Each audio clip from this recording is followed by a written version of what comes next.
Thank you, Adam. Sure. My best friend from high school has been a guru in the broadcast radio business for many years, traveling the world giving seminars. The other day I saw something he wrote on Facebook about how one of his former seminar attendees had been doing great work with a website written on behalf of children. I responded with a cheery comment to the effect that my friend had no idea how many other people's lives he had affected. He demurred that he was not claiming any influence on the man's accomplishments. Then the man wrote to say that yes, I was right, and then ticked off several things he had learned from my friend that had guided his work. My thesis this morning is that we all live two lives at the same time, that we hardly ever experience one of them, but other people do, and that life we do not experience can sometimes be far greater than the one of which we are so constantly aware. Something that I am not saying is that we all share in a universal life that is the real life, as opposed to the individual lives we imagine ourselves to be living. This is not about Buddhist enlightenment or anything else that, at least for me, is so difficult to grasp. Instead, I hope you will find what I say to be something essentially obvious, something we know is true but we seldom appreciate. And if you agree with me about the life you do not experience, perhaps that can enrich the one you do. First, about that life you do experience. It goes by many names: ego, self-absorption, that little voice that's always talking to you inside your head. It is the entity that we have in mind when we use the phrase, my life. Other than what some perceive as a separate, immortal soul, this my life combination of experience and reflection is all we consider our lives to be. You may ask, what else can there be? I live my life, you live yours, we interact, but our lives are our own. My contention is that what other people experience of my life makes up my other life.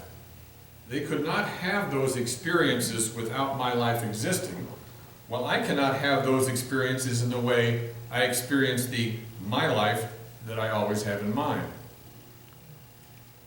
As I am speaking to you, I can't sense exactly what you are sensing, but you are sensing my life. My words are washing across your mind. At any given moment, most of you are looking in my direction. If I am most successful, some combination of my words and my appearance will make welcome impressions on you that you will carry in your consciousness for hours or days or maybe longer. I hope, of course, the impressions will remain somewhere in your mind the rest of your life and arise to your consciousness from time to time when they can do some good. But of course, I also realize some number of you may go away with mainly negative impressions, and that those may last as long as anything positive I've tried to convey. Meanwhile, you are receiving impressions from the other people in this room. The colorful clothing, or their stifled yawns, or their tendency to squirm, all fail to escape your notice. If you are with any family members or close friends, every few minutes you may be receiving some bit of intentional communication. A smile, a pat on the back, or depending on what the other person thinks about what I say, a nod of agreement or a pair of rolling eyes. What you are doing at this moment is experiencing my life and to a lesser extent the lives of the quiet people around you. What's more, I do not see the moments of my life that you see. I am not seeing my gestures or my clothing or my unruly hair. I do hear my words, but the timbre is different inside my head from what the sound waves do across 40 feet of space. You receive my words with a freshness that I cannot because I've already written them. Even if I were speaking without a prepared text, some of my words would still mean different things to each of you from what they mean to me. And these are moments when I am intensely focused on how I am presenting myself to you. In much of the rest of my life, I pay less attention to the impressions people are having of me, sometimes very little at all. And whether I am focused or not, I don't know how other people are experiencing the impressions of me that they are sensing. At work the other day, a woman told my coworker that she really liked my shirt. My old brown shirt. I was oblivious to it, but to her eyes, I was offering beauty. We've all heard about the butterfly in Asia triggering the hurricane in America, but I suspect the butterfly is already dead by the time the storm hits. People have greater impact than butterflies, and all sorts of things we'd never imagine will happen ages from now, partly because we did or did not run that red light yesterday. But I'm not talking about some ultimate total impact of your life. I'm trying to be careful to distinguish the lives we live and that are experienced by those around us from any cosmic ripples that a future historian might be able to trace between something we said or did and the eventual Third World War. Every active thing, humans, animals, plants, microbes, volcanoes, solar storms, can play the game of incalculable future impact equally mindlessly. That is not the same as what is happening while we are actually alive and we are thinking about our lives and we are experiencing and incorporating the lives around us. I also want to be clear that there is no standard scope attached to this other life so that everyone gets a fair share. It is not an eternal life for every soul, one size fits all. It is not assurance that everyone is part of the same universal life.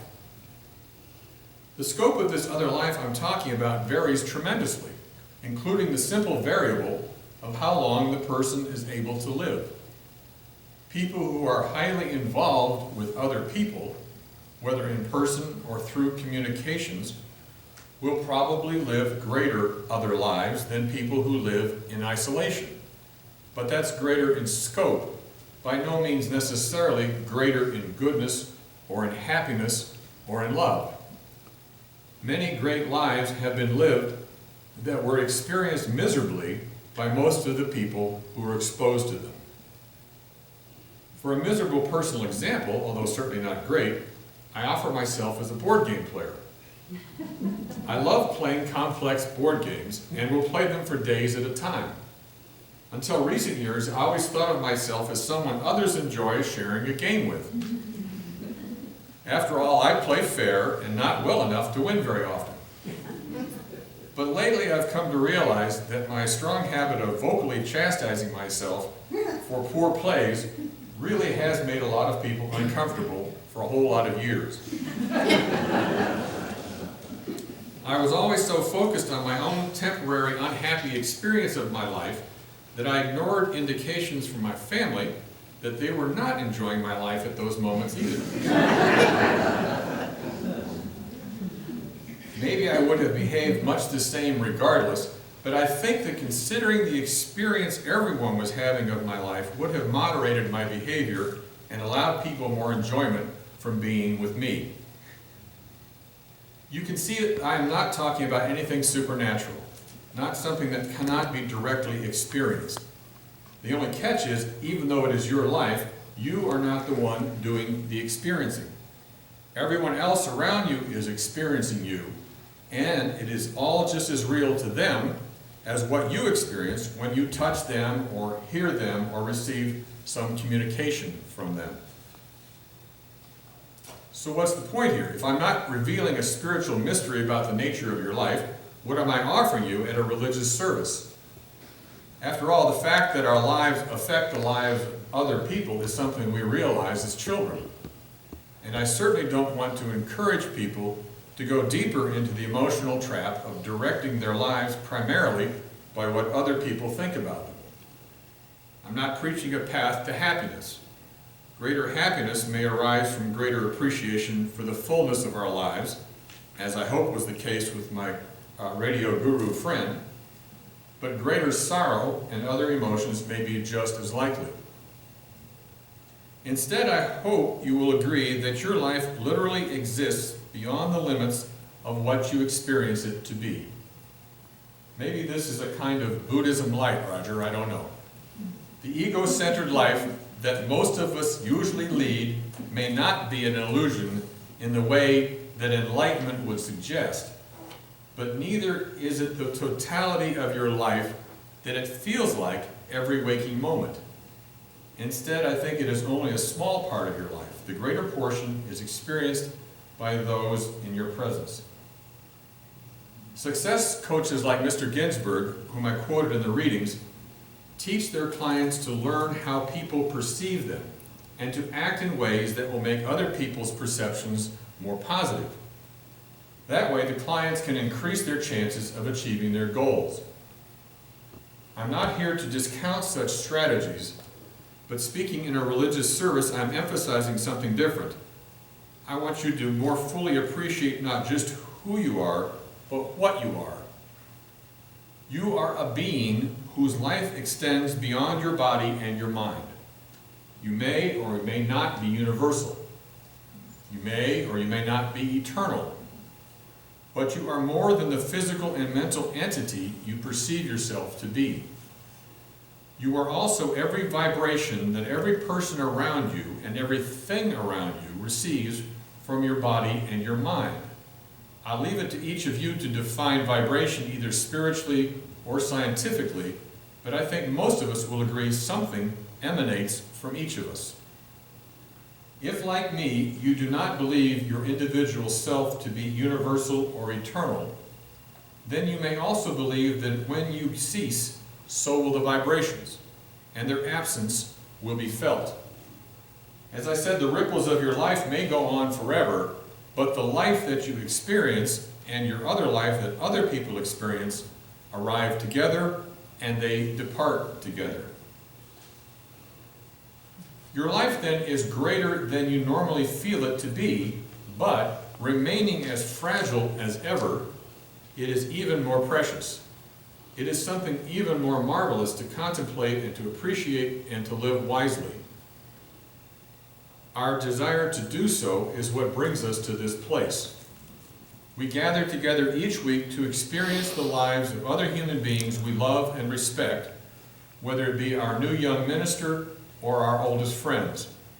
We integrate that experience and project it in our own lives wherever we go. Many of our neighbors and co-workers attend religious services that are more focused on particular theologies than ours are. In UU congregations, we know we may experience spiritual insights through the lives of those who seek the truth in love, whoever they are and however we experience their lives.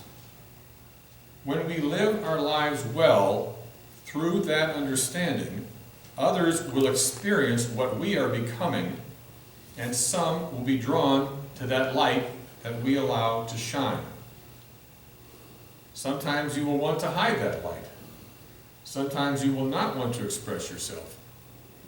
But if you live your life that way, you are severely limiting it, because you are not letting other people experience it.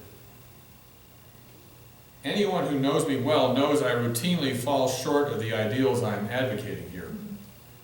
Lately, it's been especially painful for me to realize my grandchildren are experiencing a lot of the same kinds of immature role modeling from me that my children endured. And I don't have all that much time left to become mature.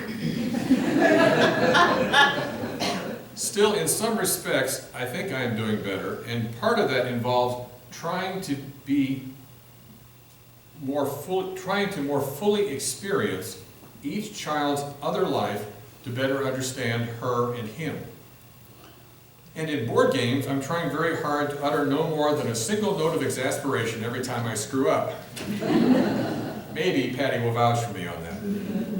I think I've reached the point in a standard sermon where I am supposed to exhort you to go forth and sin no more. But of course, around here I'm exhorting you to go forth and keep helping one another. That may mean an act of direct service for someone else, but usually it means just keep being your best self. at least most of the time. That best you helps everyone in your life. They are experiencing your life in ways you'll never know. And throughout our lives, we all want to experience the best. Thank you.